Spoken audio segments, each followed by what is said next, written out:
Casa de Oración Santa Fe te invita a sus reuniones. Miércoles 8 p.m., domingos 8 a.m. y 11:30 a.m. Estamos ubicados en Plaza Santa Fe, Boulevard República de Honduras 104, Interior 9, Hacienda Santa Fe, Tlajomulco de Zúñiga, Jalisco. Casa de Oración Santa Fe, un lugar para adorar. Yo quisiera compartir hoy con ustedes un mensaje que he titulado Yo y el Padre somos uno. Si usted toma nota, quiero que tome en cuenta. Y vamos a iniciar con una lectura que está en el Evangelio de San Juan, en el capítulo 10, si me acompaña abriendo su Biblia. En el Evangelio de Juan, capítulo 10, en el versículo 25. Le voy a dar tiempo de que lo busque. Si usted no trae una Biblia, entonces pues creo que en las pantallas lo va a poder leer. Juan 10, 25 al 30. Jesús les respondió: os lo he dicho y no creéis. Las obras que yo hago en nombre de mi Padre, ellas dan testimonio de mí. Pero vosotros no creéis porque no sois de mis ovejas, como os he dicho. Mis ovejas oyen mi voz y yo las conozco y me siguen. Y yo les doy vida eterna y no perecerán jamás, ni nadie las arrebatará de mi mano. Mi Padre que me las dio es mayor que todos, y nadie las puede arrebatar de la mano de mi Padre. Yo y el Padre, uno somos. Señor, te damos gracias esta mañana por tu bendita palabra. Te damos gracias por tu presencia en este lugar. Gracias, Señor, porque nunca nos has dejado, nunca nos has abandonado, Señor, sino que podemos vivir confiadamente en ti. Nos disponemos esta mañana, Señor, a recibirte tu palabra. Ayúdanos a todos, Señor, a mí a exponerla fielmente y a mis hermanos, Señor, a recibirla en sus corazones para que muy pronto pueda dar fruto en nosotros. En el nombre de Jesús, amén y amén. Bien, el texto que acabamos de leer es una respuesta del Señor Jesús a los judíos que le preguntaron abiertamente: dinos ya si tú eres el Cristo. Esa fue la pregunta. Estaban muy confundidos los judíos, inclusive entre ellos había algunos que estaban muy divididos en cuanto a creer o no creer la doctrina de Jesús. En el contexto de esto que acabamos de leer, anteriormente el Señor les había contado, había compartido la parábola aquella donde Él decía: yo soy el buen pastor, y el buen pastor su vida da por las ovejas. Si ustedes recuerdan, el último verso, de hecho es el título del mensaje de hoy, yo y mi Padre somos uno. Esta oración, el centro de esta oración y de este texto que acabamos de leer es la unidad entre Jesús y el Padre. Y desde el contexto, antes de que Jesús dijera yo y el Padre somos uno, Jesús ya empezaba a mostrarles la unidad que existe entre Él y el Padre. De hecho, cuando cuenta esta parábola de yo y el Padre, o este símil, este comparativo que dice yo soy el buen pastor su vida da por las ovejas, en el versículo 15 más adelante dice: al igual que el Padre me conoce y yo conozco al Padre. Nuevamente empieza a hablar sobre la unidad. El Padre me conoce y yo le conozco a Él. Y doy mi vida por las ovejas. Y luego en el 17 vuelve a remarcar: por eso el Padre me ama, porque yo doy mi vida para tomarla de nuevo. Nuevamente vuelve a remarcar el Señor Jesús la unidad. Por eso el Padre me ama. Y en el versículo 19 volvió a surgir una división entre los judíos por estas palabras, dice. Porque algunos creían y algunos otros no creían. Y empezaron a dividirse entre ellos. Entonces les surge la pregunta y le hacen esta pregunta al Señor. Bueno, ya dinos abiertamente, ¿eres tú el Cristo o quién eres? Entonces el Señor le responde en el versículo 25, como acabamos de leer: se los he dicho antes y no creen. Las obras que yo hago en el nombre de mi Padre, estas dan testimonio de mí. Desde aquí empieza el Señor a decirles de la unidad que encuentran, que deben de encontrar entre el Padre y Jesús. En pocas palabras, Jesús les dice: el Padre y yo somos lo mismo, somos uno, somos la misma persona, pensamos igual. Entre el Padre y yo no hay división. Esto les daba la respuesta a los judíos de que, pues yo soy el Cristo, yo soy el que deben de estar esperando, porque yo vengo del Padre y yo no hago nada que no me haya dicho el Padre. Remarca nuevamente la unidad. Después el Señor les deja ver a ellos que ellos, al no estar unidos a Él, es porque no creen. Nosotros cuando creemos al Señor Jesucristo, nos unimos a Él. Y el Señor le estaba respondiendo: ustedes no son de mis ovejas porque no creen. Ustedes no están unidos a mí porque no creen. Tienen muchas dudas. Después les deja ver la unidad que tiene con los que sí creen. Cuando les dice: mis ovejas oyen mi voz y me siguen. Unidad, nuevamente, ahora entre las ovejas y Cristo. Y finalmente les deja claro, pues que sí, que el Padre y Él son uno.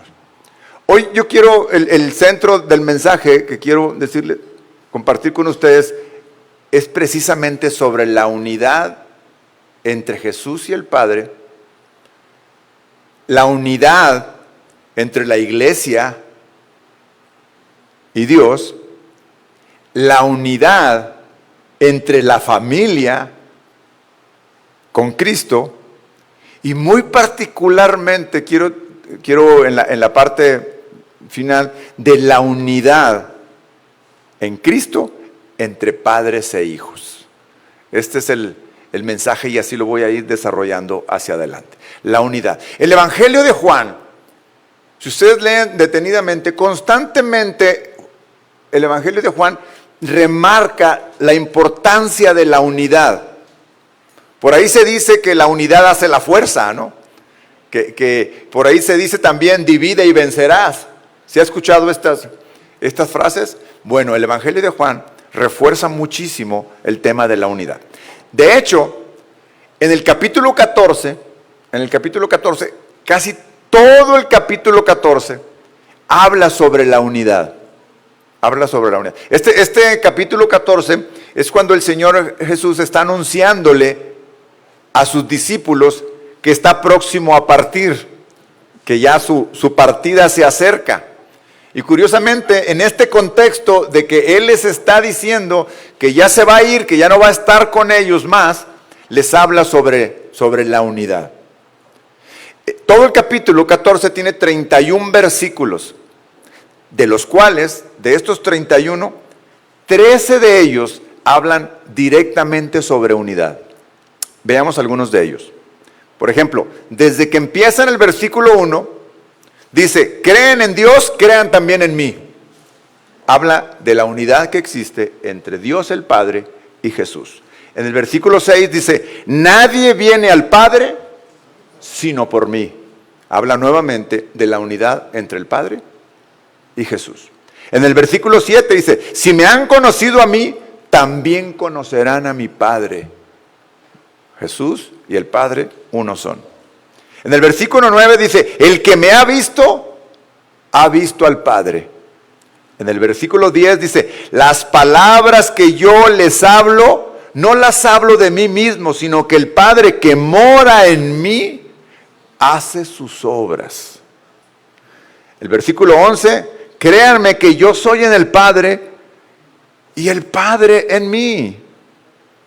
En el 13, y todo lo que pidan en mi nombre, eso haré para que el Padre sea glorificado en el Hijo. Y así, si usted sigue leyendo más el capítulo 14, va a encontrar por todos lados el mensaje de unidad entre Jesús y su Padre. Jesús y el Padre son indivisibles. Son uno, no se puede dividir. De hecho, Satanás intentó dividir a Jesús y al Padre. Si usted recuerda cuando al tiempo de la tentación del Señor, cuando estuvo en el desierto 40 días y 40 noches, que estuvo ayunando y orando y que Satanás lo tentó. Vino a Jesús a tentarlo, ¿con qué objetivo? Dividirlo del Padre. Satanás sabía que si alejaba a Jesús de su propósito, del propósito que él tenía, él tendría ganada la batalla. Satanás sabía que si lograba convencer a Jesús de que cayera en estas trampas que le estaba poniendo, iba a dividir definitivamente. Y con una vez que Jesús cayera, sería suficiente para dividirlo del Padre. ¿Por qué? Porque estaría desobedeciéndolo. Entonces, Satanás aparece por ahí en los evangelios de Mateo y de Lucas, en el capítulo 4, curiosamente en los dos evangelios aparece en el capítulo 4, y empieza con esta serie de tentaciones al Señor, con el propósito de alejarlo definitivamente del propósito que él tenía para venir a la tierra. Y el propósito que tenía para venir a la tierra era obedecer al Padre. Él siempre dijo, yo solamente vengo a hacer lo que Él me dice y digo lo que Él me dice.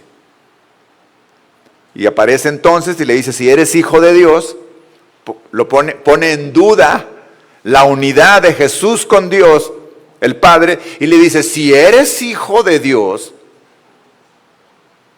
claro que él sabía que era hijo de Dios, Satanás sabía, pero sabía que si caía, estaría desobedeciendo a su Padre y entonces ya no podría cumplir el propósito. Si eres hijo de Dios, di que estas piedras se conviertan en pan.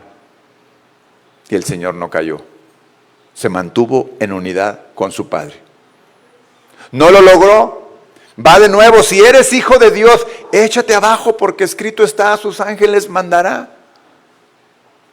Y el Señor le contesta, no tentarás al Señor tu Dios. No lo logró. No pudo dividir a Jesús de su Padre. Y finalmente le dice abiertamente, mira, todo esto te daré si postrado me adorares. Abiertamente el propósito de Satanás era que Jesús cayera y apartarlo del propósito de salvarnos a todos y cada uno de nosotros muriendo en la cruz. Entonces de aquí vemos que no lo pudo dividir y Jesús se mantuvo unido a su Padre desde el principio hasta el final de su ministerio en esta tierra. Y hoy está sentado a la diestra del Padre, unido a Él, unidos. La unidad, la importancia de la unidad. Ahora pudimos leer que en este capítulo 14, el Evangelio de Juan, está lleno de la unidad. Pero hay en el versículo 17, si usted va al capítulo 17, de ahí mismo de Juan, en el versículo 20, va a poder encontrar que el evangelista Juan amplía el concepto de unidad más allá de Jesús y el Padre. Y entonces habla de una unidad perfecta para nosotros. Vea el versículo 20 al 23. El contexto de estos versículos es que Jesús, les dije en el 14 que Él estaba anunciando ya su partida. Les anunció a sus discípulos, próximamente ya me voy de esta tierra, a la casa de mi Padre, donde hay muchas moradas. Usted recordará que ese capítulo 14 les dice esto al Señor. Ahora el Señor está orando por los que se quedan. Está haciendo una oración por todos aquellos que se van a quedar a cumplir la misión que les dejó el Señor. Está orando por sus discípulos. Y empieza a orar por ellos al Padre. Y en el versículo 20 dice, pero no ruego solamente por estos, hablando de los discípulos que tenía ahí, sino también por los que han de creer en mí por medio de la palabra de ellos. Para que todos sean, vea lo que dice aquí, para que todos sean uno, así como tú, oh Padre, en mí y yo en ti, que también ellos lo sean en nosotros. Entonces, la oración de Jesús es para que sus discípulos sean uno con Jesús, como Jesús es con el Padre. ¿Se imagina la calidad de unidad de Jesús con el Padre? Que es la misma que nos pide que tengamos nosotros con Él. Dice, para que el mundo crea que tú me enviaste. Es decir, en la unidad de la iglesia, de los discípulos con Dios, hablando la palabra del Señor y manteniéndonos en unidad, dice que el mundo creería. Versículo 22. Yo les he dado la gloria que tú me has dado para que sean uno, así como también nosotros somos uno. Versículo 23. Yo en ellos y tú en mí, para que sean perfectamente unidos. Una unidad perfecta a la que nos llama el Señor ahora en Él. Para que el mundo conozca que tú me has enviado y que los has amado como también a mí me has amado. Si observa cómo aquí todo en armonía, con unidad. Jesús, el Padre, sus discípulos y los que han de creer. Orando por aquellos que han de creer. Entonces, este es un llamado a una unidad perfecta. En primer lugar, nosotros entonces hay, digamos, los tres niveles de unidad que nos pide como cristianos. En primer lugar, la unidad entre nosotros como miembros de una iglesia. Todos de alguna forma tenemos una función importante en el cuerpo de Cristo. Niños, jóvenes, adolescentes, adultos, nuestros ancianitos, los hermanos mayores, todos tenemos un llamado a ser unidos. Acompáñenme por favor a la carta del apóstol Pablo a los Efesios en el capítulo 4.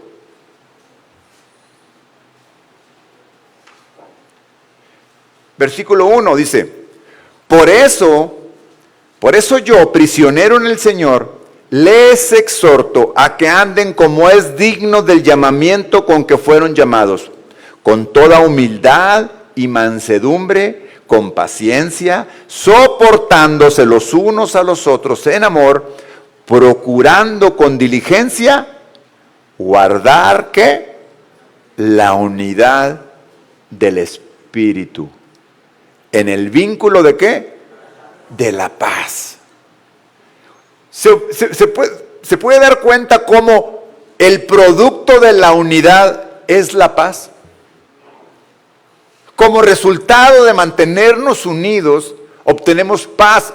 Ahorita aquí está hablando de los hermanos como miembros del mismo cuerpo de la iglesia. Si leemos el versículo 4 donde dice, hay un solo cuerpo y un solo espíritu. O sea, el cuerpo no puede estar dividido.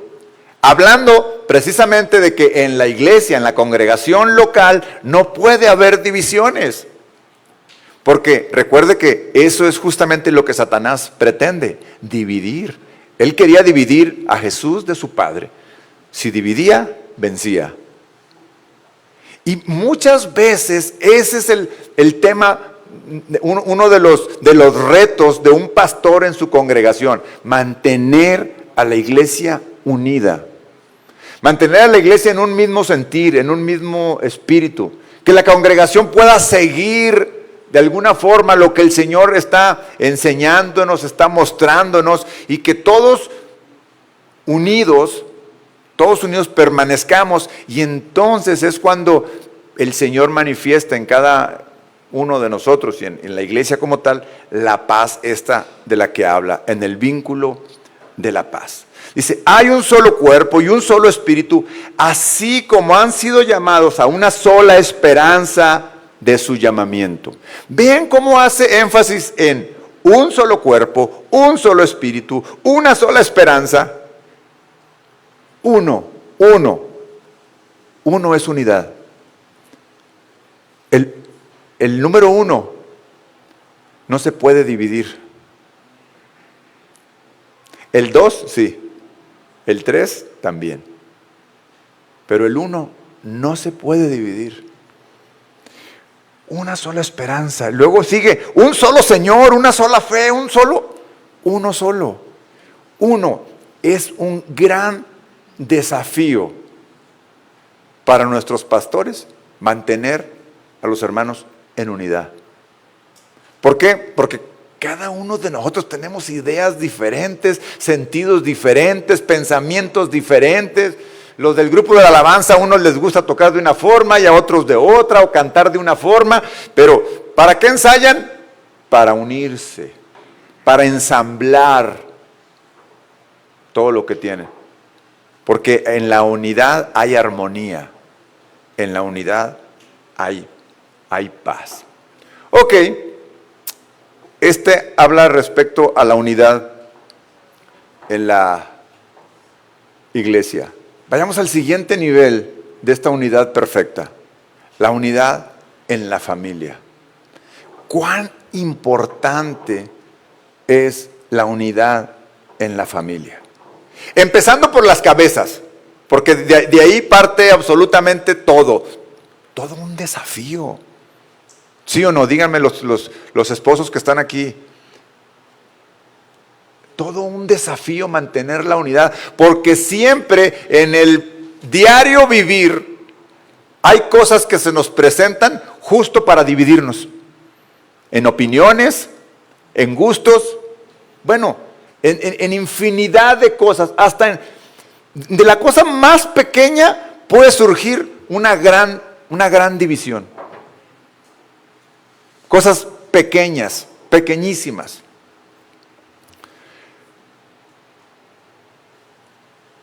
Cuando yo lavo la loza,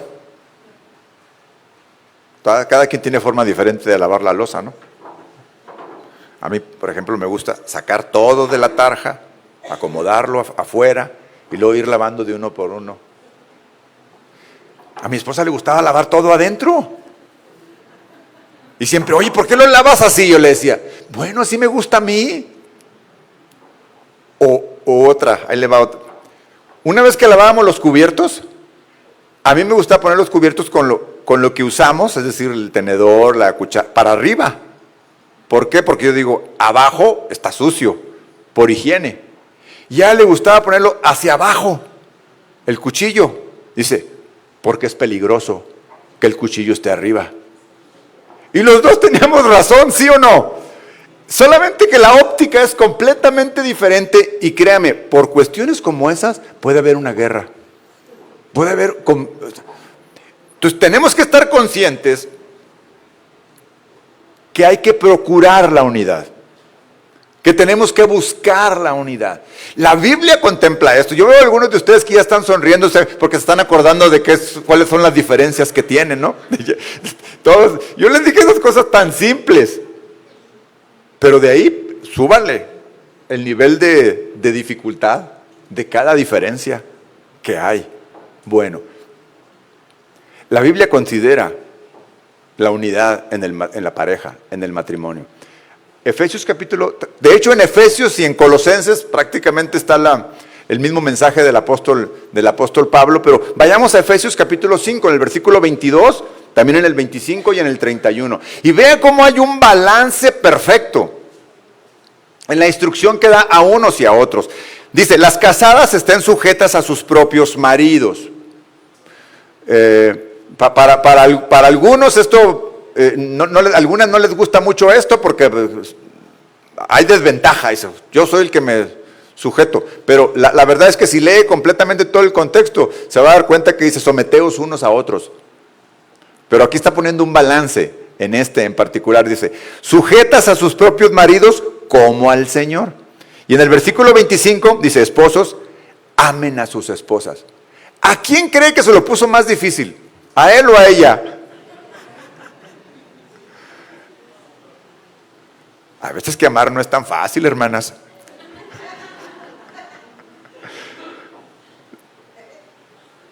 Someterse a veces que pues agacha la cabeza y ya, pues ni modo. Ya te las verás con el Señor si estás haciendo mal. Pero vea cómo pone un balance perfecto el Señor. Porque en este balance pone responsabilidades a ambos para permanecer en la unidad. Y en el versículo 31, por esto dejará el hombre a su padre y a su madre y se unirá. De hecho, hay todo un misterio en esto del matrimonio. Cuando dice, ya no serán dos, serán uno. Y eso es responsabilidad nuestra, hacer que sea uno. O sea, tenemos que hacerlo, que funcione, hacerlo que suceda. ¿Cómo? Con la guianza de Dios, con la guianza de la palabra del Señor. Porque Dios es bastante claro en esto. Pero no es una plática de matrimonios esta, así que voy a pasar al siguiente, para que ya no se sientan tan incómodos, tan incómodas. Para pasar a donde quiero centrar realmente el mensaje que tiene que ver en la unidad familiar, pero entre padres e hijos. Sí, entre padres e hijos. La importancia de esto.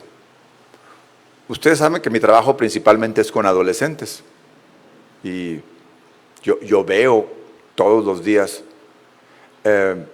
las necesidades que hay de nuestros hijos adolescentes. Y no solamente de nuestros hijos adolescentes, de nuestros padres. De las necesidades que hay justo para lograr la unidad entre padres y hijos. La misma Biblia, en la misma carta del apóstol Pablo a los Efesios, nuevamente pone el nivel de unidad que requiere y de la misma forma pone un balance perfecto en el versículo 1 cuando dice, hijos, obedezcan en el Señor a sus padres. Igual nuevamente parece que hay desventaja, ¿no? En donde dice, pues ustedes obedezcan y punto. Y se calla. Y hay veces que queremos hacerlo valer así. Hijos, obedezcan en el Señor a sus padres porque esto es justo. Y luego pone el mandamiento que hay promesa. Honra a tu padre y a tu madre, que es el primer mandamiento con promesa, para que te vaya bien y vivas largo tiempo sobre la tierra.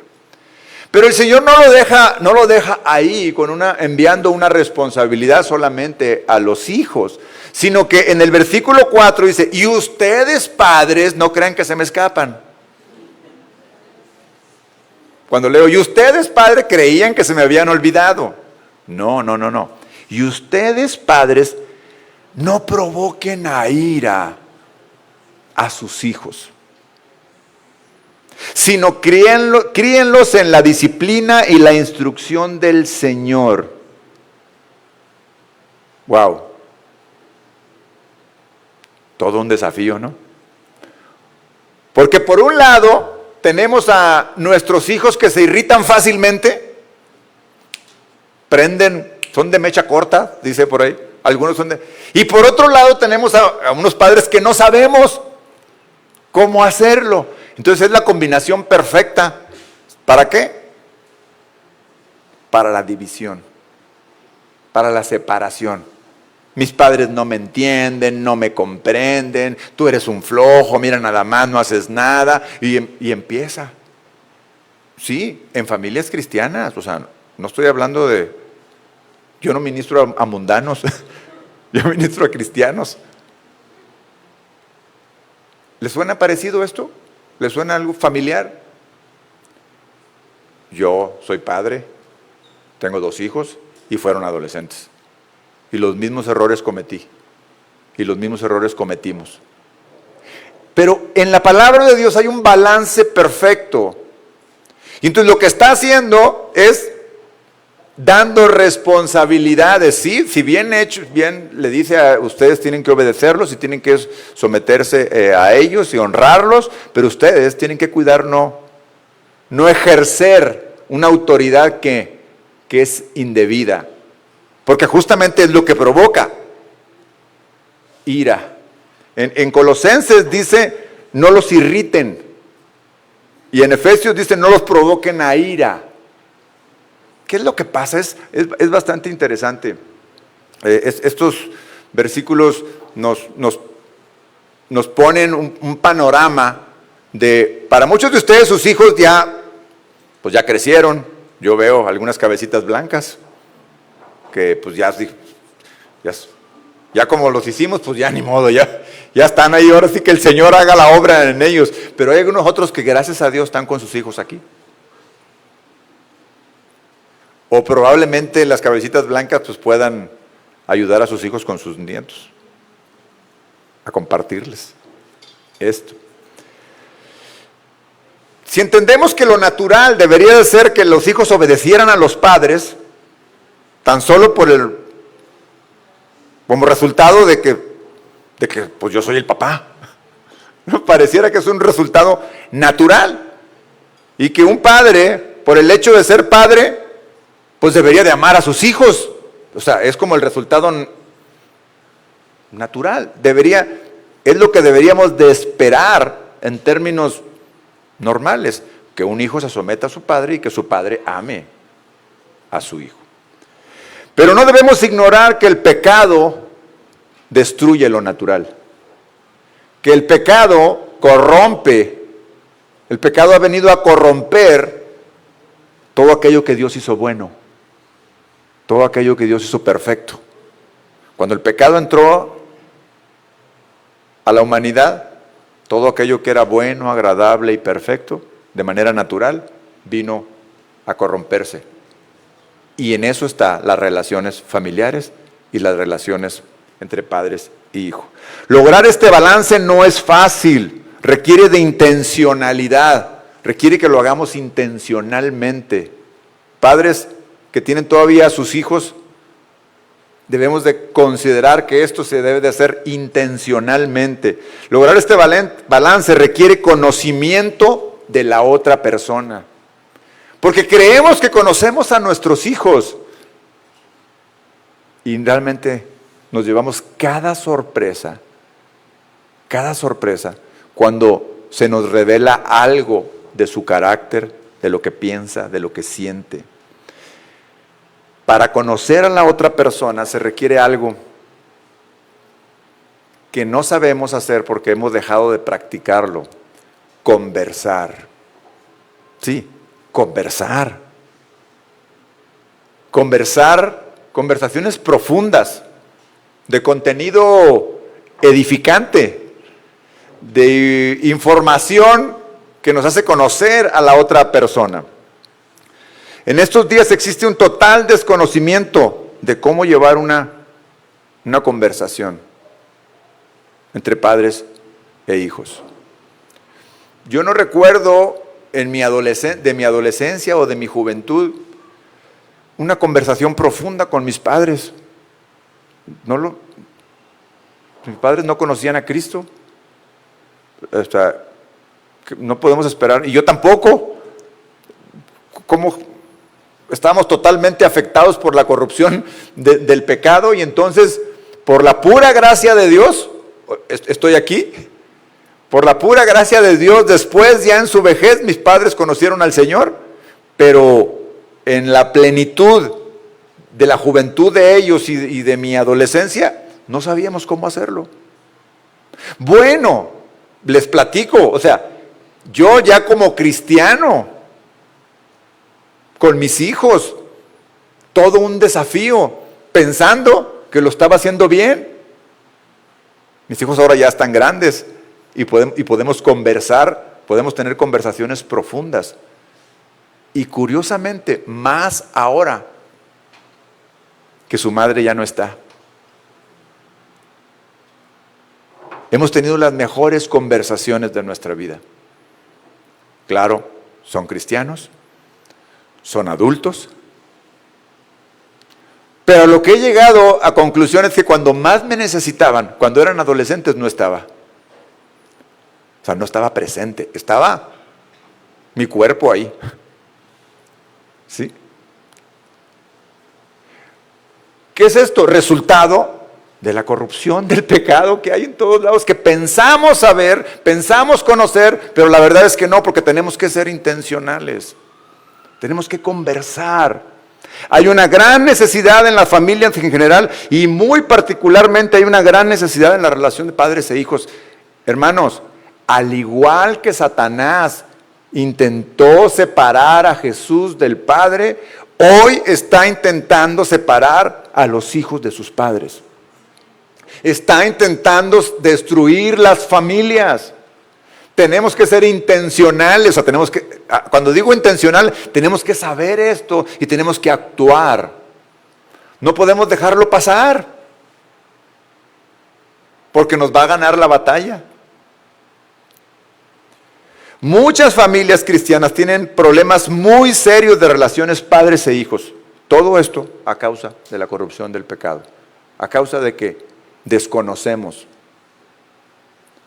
Jóvenes también tienen que aprender a conversar. Tienen que aprender a expresarle a sus padres lo que sienten, lo que piensan.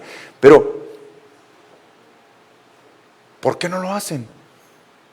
¿No nos tienen confianza? ¿Fuimos perdiendo su confianza? Porque de manera natural, cuando eran niños, confiaban completamente en nosotros, ¿sí o no? Completamente. De manera natural, traían la confianza en nosotros. Estábamos al pendiente, los cuidábamos, les manifestábamos mucho cariño, mucho amor. ¿Y qué pasó cuando fueron creciendo? ¿En dónde se perdió? Porque por un lado ellos buscan su independencia y por otro lado nosotros no sabemos cómo mantener la unidad.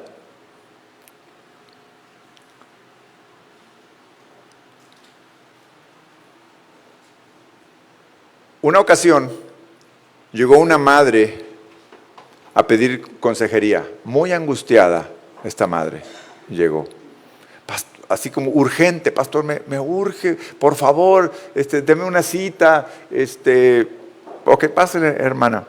Y su primer comentario, cuando estaba platicando con ella, el primer comentario que me hizo ella fue, hermano, así angustiada, algo he hecho muy mal con mi hija. Algo he hecho mal. O sea, ahí se estaba juzgando ella de lo que... Pero, ¿por qué? Resulta que hacía algunos meses, la chica le había dicho que había un jovencito que la pretendía, y que le gustaba. Le dijo la chica y pues la madre pues la escuchó, no supo qué decir y total, ahí quedó la cosa, ¿no? O sea, a las semanas después... llega la chica y le dice, mamá, pues ya se me declaró. ¿Y qué le dijiste, hija? Pues que sí. 15 años la niña. 15 años. Angustiada, muy, muy angustiada. Y a las semanas llega la niña otra vez con su mamá y le dice que ya le dio su primer beso. No, angustiada. ¿Qué voy a hacer, pastor? ¿Qué hago? Y yo, escuchándola, ella me pregunta, ¿qué hago? Vuelvo a la primera frase que me dijo cuando inició su conversación, que me dijo, algo he hecho mal, pastor.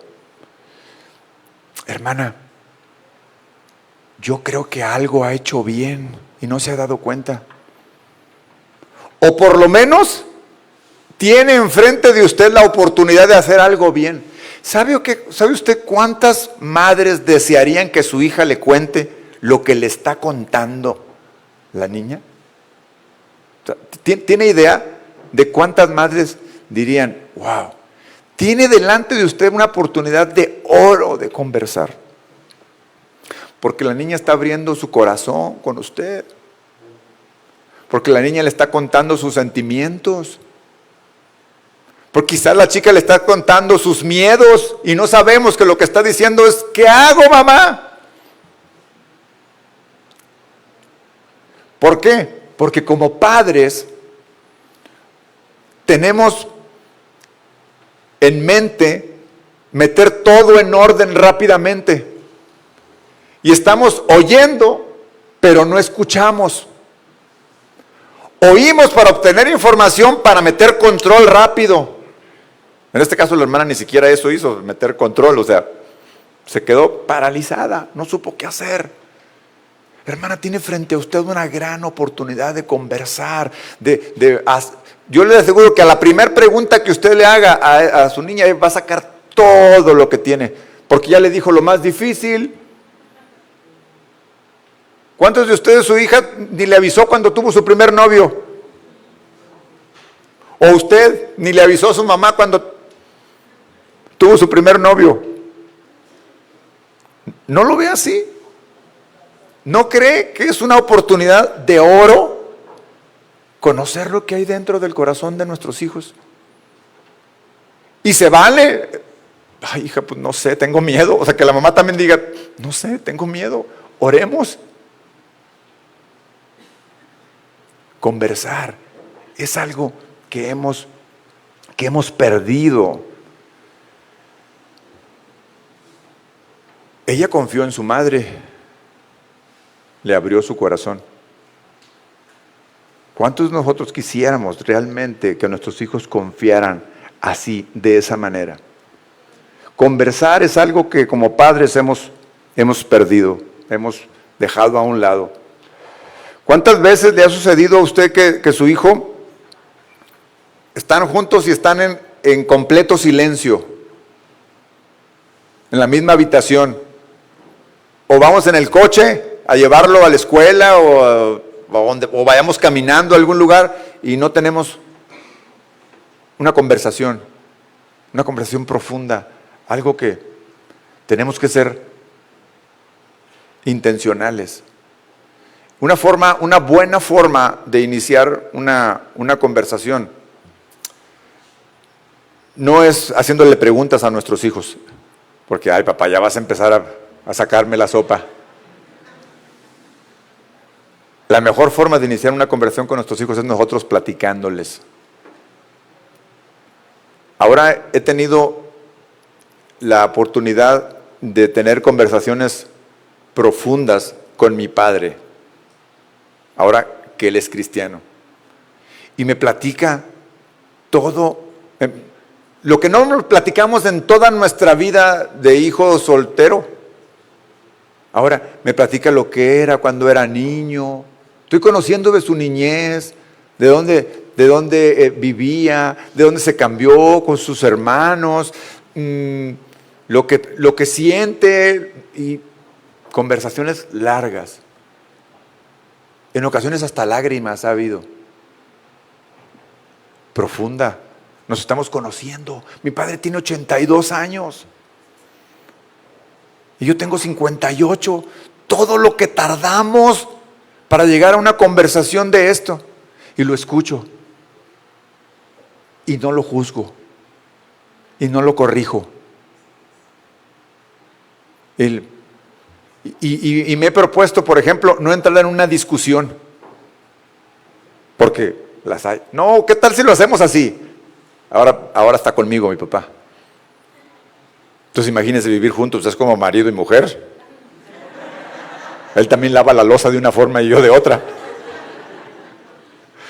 Digo, no lo voy a contradecir. ¿Para qué? O sea, ¿a dónde nos lleva? Por la pura gracia de Dios que tengo esa oportunidad. Algunos ya no la tienen, ya no la tuvieron, pero quizá todavía tengan a sus hijos, aunque sean grandes, o todavía tiene a su esposa con usted. Eso es una bendición y eso es una oportunidad. No la dejemos pasar, seamos intencionales, planéenlo. Uno de los enemigos de la relación padres e hijos son el egoísmo. ¿Por qué? Tan solo cada quien tiene gustos diferentes. Si yo quiero tener una relación con mi hijo sólida, cercana, tengo que buscar un gusto que tenga él también. Uno de los recuerdos más bonitos que tengo con mi hijo siendo él adolescente, jugamos fútbol en el mismo equipo, en una liga en donde se jugaban padres y hijos. Lo hice intencionalmente, créanme, porque estaba buscando una forma, como, ¿qué hago? El sábado él se va para un lado y yo para otro, o el domingo en la tarde, y algo hay que hacer.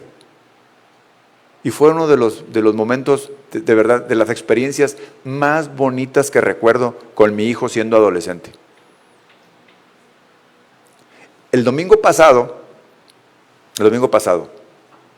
él se había estado preparando, o sea, tenía meses de estarse preparando para correr la carrera del medio maratón del Atlas. Y tenía meses, y yo lo estaba viendo y lo escuchaba, y yo, pues, ya no estoy en condiciones de correr un medio maratón con mi hijo. Quedó todo desbaratado, ¿no? Pero le dije, te voy a acompañar. Ahí voy a estar echándote porras. Pero el Señor puso en mi corazón, cuando vayan al kilómetro 15, me le voy a sumar. Me voy a ir corriendo con él. Del 15 al 21. Era bastante, o sea, para mí era mucho. Me preparé. Lo hice intencionalmente. No le dije nada. Ambos estamos pasando situaciones de prueba difíciles. Cada uno de nosotros estamos buscando nuestra forma de salir de las pruebas. Y él es haciendo ejercicio, haciendo deporte. Y me le aparezco en el kilómetro 15 y me le sumo. Y él pensó que iba a correr unos cuantos metros con él. Y me dijo, ¿vas a correrlo todo? Sí, ya lo que resta. Y lo que resta era pura subida. Pura subida. Y terminamos la carrera. Y me dice, gracias, papá. No sabía si la iba a terminar.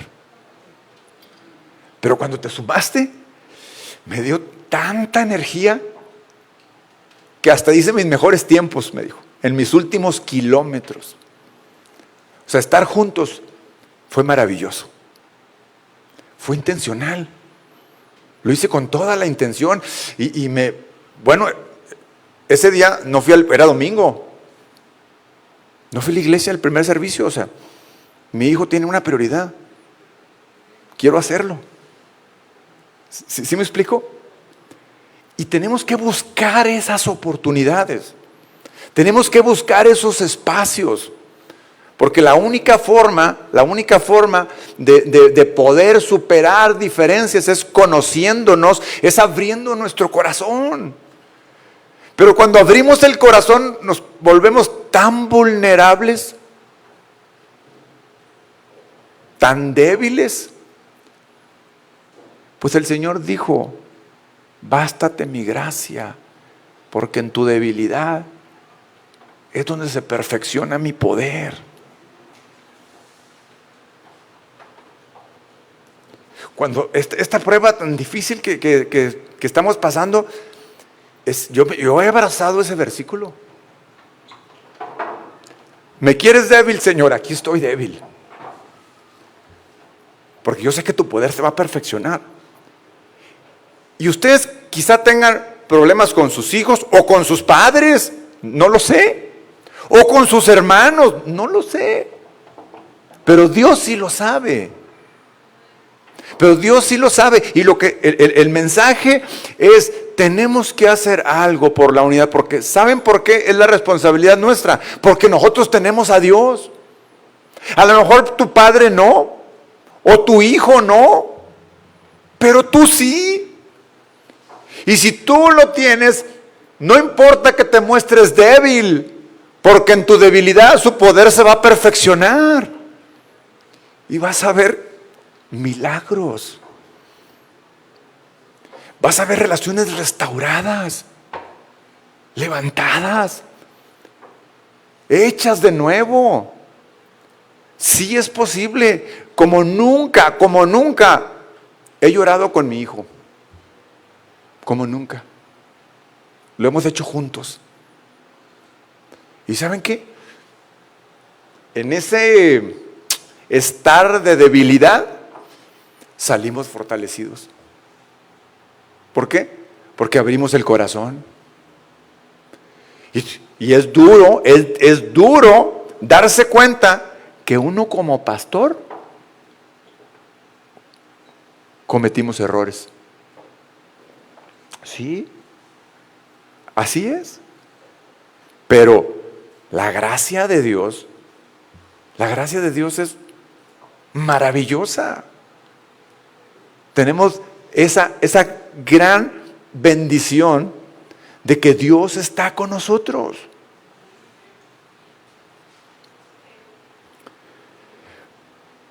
Hay un salmo que en lo particular me gusta muchísimo, porque habla sobre la familia, sobre el hogar. O sea, el hogar es el lugar donde vive la familia, el ambiente que se genera en la familia. Y habla sobre los hijos en particular en relación con los padres. Y tiene una enseñanza tan profunda. Yo quisiera que me acompañara al Salmo 127. Porque justamente empieza hablando de lo general, tal como se los he venido planteando, de lo general, desde la casa, el hogar, el ambiente en donde vive la familia, que tiene mucho que ver. Las personas que vivimos en ese hogar formamos el ambiente. Dice el Salmo 127 en el versículo 1, dice: si Jehová no edificara la casa, si Jehová no edificare la casa, en vano trabajan los que la edifican. Empieza duro el Señor. O sea, es trabajo en vano esforzarnos si no tenemos a Dios. Si Jehová no guardare la ciudad, o sea, las familias somos el núcleo de la sociedad.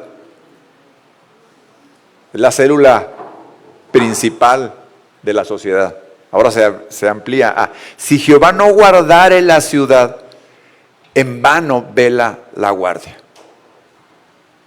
Por demás es que os levantéis de madrugada y vayáis tarde a reposar.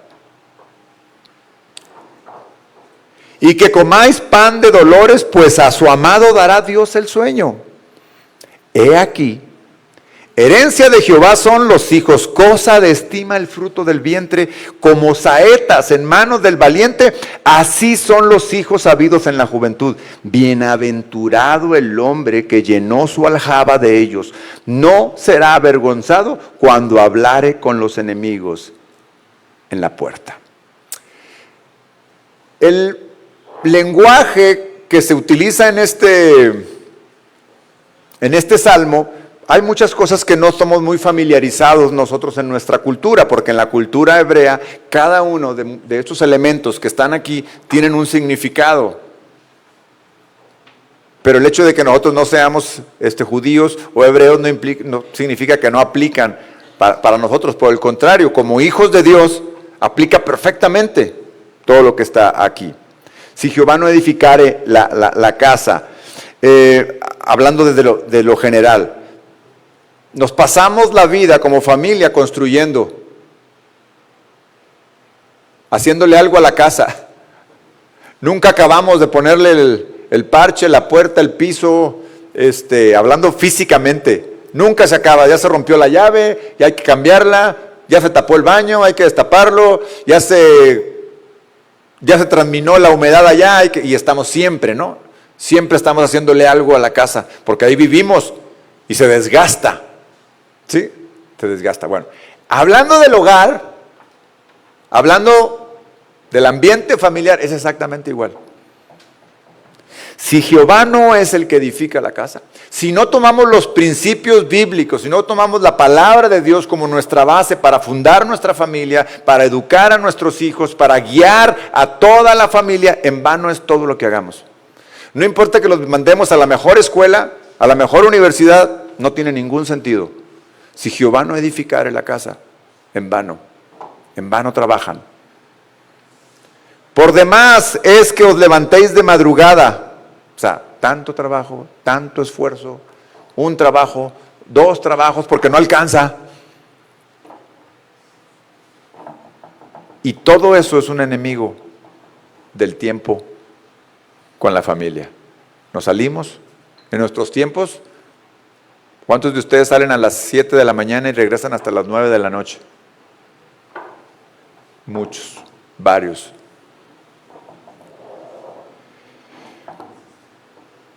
Pero en el versículo 3, cuando empieza a hablar de los hijos, y dice, herencia de Jehová son los hijos. Los hijos son presentados como un regalo valioso de parte de Dios. Vean cómo hace este símil con algo que hemos recibido. Pero no es como en nuestra cultura recibir una herencia, ¡wow! ¡Qué padre! Ya tenemos para irnos de vacaciones, ya tenemos para hacerle remodelaciones a la casa, ya tenemos, porque recibimos una herencia, no algo, cuando recibimos dinero. Porque las herencias normalmente las relacionamos con bienes materiales, con dinero, con recursos, etcétera, etcétera. En el caso de los hijos, en la cultura hebrea, la herencia era algo altamente valorado, que tenía como propósito recibir la herencia. Fíjese, se recibía la herencia, tenías que hacerla crecer la herencia, tenías que mantenerla en la familia y tenías que pasarla a la siguiente generación. Entonces decir en este salmo que herencia de Jehová son los hijos, era una gran responsabilidad, porque tenía un gran valor. Recibían la herencia, los hebreos, los judíos, tenían que hacer crecer aquella herencia. Si eran 100 vacas, había que hacerlas que fueran 150, que fueran 200. Había que mantenerlas y había que pasarlas. Esa era una responsabilidad, pasarlas a la otra generación. Aplíquelo a los hijos. Apliquémoslo a nuestros hijos como herencia. Una herencia, cosa de estima, dice. Esta expresión refuerza la idea de que los hijos son valiosos, algo digno de aprecio y de honor. El fruto del vientre es una metáfora que subraya la bendición y la vida que proviene de Dios. Pero luego viene una frase muy interesante que podríamos ignorar su significado porque en nuestra cultura no la usamos tanto. Saetas en manos del valiente. Saetas son flechas. Y entonces está diciendo que los hijos son saetas, son flechas. Pero está diciendo que los padres son valientes. Habla de los hijos y habla de los padres. Saetas en manos del valiente. Bienaventurado aquel que ha llenado su aljaba. O sea, la aljaba era donde las guardaban. ¿Quién ha llena? Entonces, una saeta, una flecha es un arma para defender o para atacar. El que una familia tuviera muchos hijos, un padre se sentía seguro. Un padre se sentía defendido, era la cultura, porque los hijos no se iban. En aquella cultura los hijos hacían comunidad. Entonces, tener muchos hijos era fuerza. Era poder, era valentía. ¿Por qué? Porque el padre se sentía muy seguro, tenía quien lo defendiera. Nadie iba a abusar de él. Los padres nos sentimos muy orgullosos cuando nuestros hijos salen adelante por nosotros. Por una cosa, por lo que sea. Cuando destacan, cuando van hacia adelante. ¿Sí o no? Son nuestro orgullo en un buen sentido. ¿Qué hacemos por mantener que esos hijos sigan siendo un orgullo? Porque es herencia del Señor. Los hijos sabidos así son comparados con flechas, sugiriendo que ellos pueden ser una fuente de fortaleza y protección para la familia. Los hijos sabidos en la juventud. Este pasaje resalta la bendición de tener hijos en la juventud, ya que permiten a los padres disfrutar de su crecimiento y compañía durante mucho tiempo. Además, los hijos pueden contribuir a la seguridad y la estabilidad de la familia. En la última parte del verso dice, no serán avergonzados cuando salen a la puerta. En aquel tiempo la cultura era que en la puerta de la ciudad eran puntos de reunión para hacer ciertas negociaciones entre familias o para llevar a cabo ciertos juicios, si había pleitos por ganado, por tierras o por lo cualquiera que fuera. Había una puerta de la ciudad en donde se reunían ahí. ¿Y saben cómo se reunían? Por familias. Llegaba el padre con sus hijos. Y entonces, aquel que tuviera más hijos se sentía más envalentonado. Porque si se arman aquí somos muchos.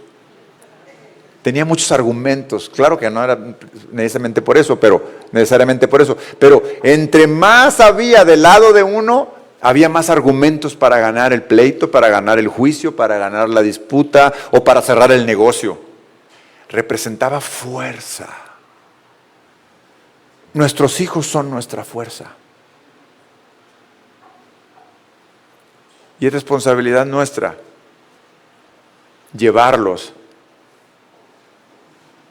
en una relación fuerte y mantenernos siempre en una comunión íntima, cosa que Satanás quiere destruir. Y en muchos hogares cristianos lo está logrando. Con todas las ideologías que hoy hay en el mundo, están yendo directamente a los niños, a los más chiquititos. La ideología de Satanás en el mundo le interesan los niños, los jovencitos, porque sabe que los grandes vamos de salida. Pero cuando vayamos de salida y las generaciones jóvenes solamente queden ellas, todas van a estar contaminadas de la ideología del mundo. Es por eso que la semilla que nosotros sembremos en ellos, empezando con una buena relación con ellos, es muy importante. Porque en algún momento, los que pensamos y que aceptamos la doctrina de Jesús, van a ser muy pocos, ellos. En los Estados Unidos, las iglesias americanas cada vez son menos. Bien, grandes edificios y 10 personas, puros viejitos. Así está. La generación va saliendo y las nuevas generaciones son las que van quedando. Antes de terminar, yo quisiera que tomáramos un tiempo, si me acompaña el piano, por favor. Porque yo sé que el Señor nos ha hablado al corazón. Como me ha estado hablando a mí durante todo este tiempo que he estado preparando el mensaje. De tantas cosas, me habló de tantas cosas que no hice bien. Pero lo más importante es de tantas cosas que puedo hacer bien hacia adelante. Porque gracias a Dios tengo a mis padres y tengo a mis hijos. Eso es una gran bendición. Es una gracia. Es una gracia.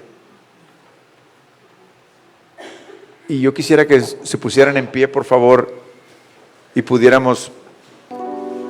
Y si alguien quisiera pasar al frente para orar por ustedes, lo podemos hacer también.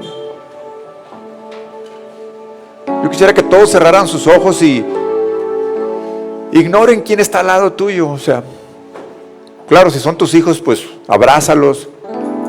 Pero que no te distraigan, es lo que quiero decir. Que no te distraiga el ambiente. Si Dios hoy ha hablado a tu corazón y de alguna forma quieres entregarle algo que quizá no has hecho bien, que quisieras que el Señor perdonara. Quieres que el Señor, tienes un desafío delante de ti, quieres que el Señor te ilumine, te guíe. Hagámoslo. Gracias. Saetas en manos del valiente, eso es un valiente. Gracias. Te doy gracias, Padre. Si tus hijos ya no están, oremos por ellos. Si no sabes en dónde están tus hijos o en dónde están tus padres, para Dios no hay nada imposible, nada. Su gracia nos alcanza en donde estemos, en todo lugar. Gracias, Señor. Gracias por estas personas que han venido hoy, Señor, delante de ti, que han abierto sus corazones, Padre, porque reconocen, Señor, reconocemos que necesitamos de ti, Señor. Nada somos sin ti, Padre. Yo te ruego, Padre, que veas cada corazón. Yo sé, Señor, que tú has contado cada lágrima que ha derramado esta madre, este padre. Yo sé, Señor, que tú has visto cada clamor de ellos. Yo te pido, Señor, que tu paz, la paz que trae la unidad perfecta contigo, hoy venga a sanar corazones, Señor, venga a restaurar, Señor. Porque tu mano, Señor, está todavía, Señor, presta para bendecir a cada uno de aquellos que venimos a abrir nuestro corazón, a derramar nuestro ser delante de ti. Bendice, Señor, cada corazón, bendice cada madre, cada padre, cada hijo, Señor, que está aquí, que ya han sido afectados, Señor, por la corrupción de este mundo. Tenemos una esperanza. Tú eres bueno y nunca nos dejas, Señor. Tú eres maravilloso, Señor. Y tu gracia, tu misericordia cada día es nueva. Padre, ven, Señor. Ven, Señor, mi Dios, y llena cada vacío, llena cada hueco que hay en los corazones, Señor, para que mis hermanos puedan vivir tu paz. Aquellos, Señor, que ya no tienen a sus hijos o que ya no tienen a sus padres, Señor, tú eres nuestro Padre. Tú eres nuestro Padre, Señor, y cada día nos abrazas con amor. Cada día nos consuelas. Cada día nos hablas, Señor, a nuestro corazón. Y puedo ir y recostarme en tu pecho y escuchar tu latido, Señor, de amor por mí, porque eso es lo que has hecho, Señor, por mí. Te has entregado para mantener la unidad conmigo,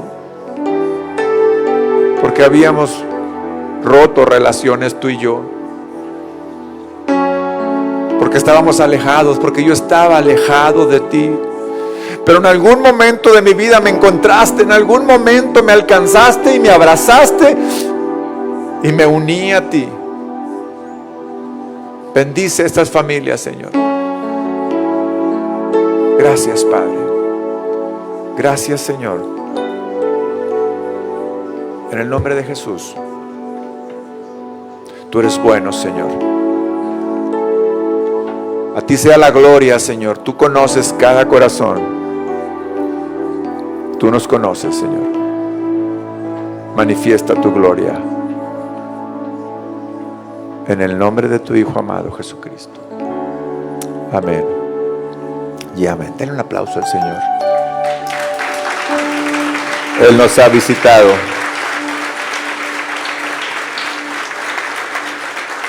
Él nos ha visitado esta mañana. Casa de Oración Santa Fe te invita a sus reuniones. Miércoles 8 p.m., domingos 8 a.m. y 11:30 a.m. Estamos ubicados en Plaza Santa Fe, Boulevard República de Honduras 104, Interior 9, Hacienda Santa Fe, Tlajomulco de Zúñiga, Jalisco. Casa de Oración Santa Fe, un lugar para adorar.